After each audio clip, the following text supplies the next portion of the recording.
If your Windows Security or Microsoft Defender isn't working, won't open, or shows a red error message, don't worry. In this video, I'll walk you through step by step how to fix Windows Security and get Microsoft Defender working again on Windows 10 and Windows 11.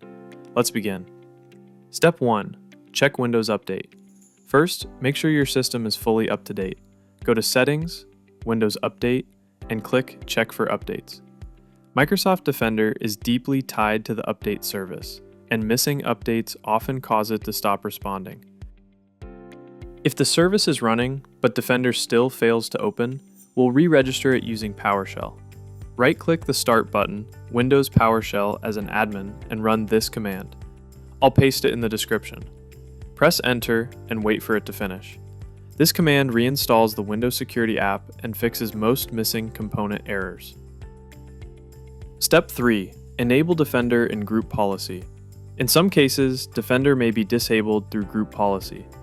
Press Win+R and type gpedit.msc, and then go to Computer Configuration, Administrative Templates, Windows Components, Microsoft Defender, Antivirus. Make sure Turn Off Microsoft Defender Antivirus is set to Disabled or not configured. Restart your PC afterwards.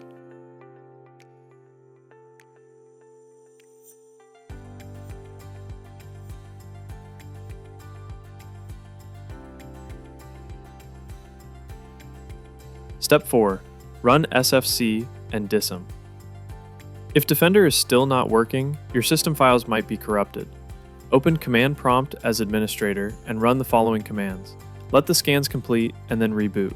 This repairs the core files Windows Security depends on.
Step 5. Check for third-party antivirus conflicts. Important, if you've installed any third-party antivirus, Defender may automatically disable itself. Try completely uninstalling the third-party antivirus and restart your PC. Once removed, open Windows Security. Defender should reactivate automatically. And that's it. Those are all the working methods to fix Windows Security in Microsoft Defender on both Windows 10 and 11. If this helped, please hit like and subscribe for more advanced PC repair tutorials. Let me know in the comments which method fixed it for you so it can help other viewers as well. Thanks for watching, and see you in the next guide.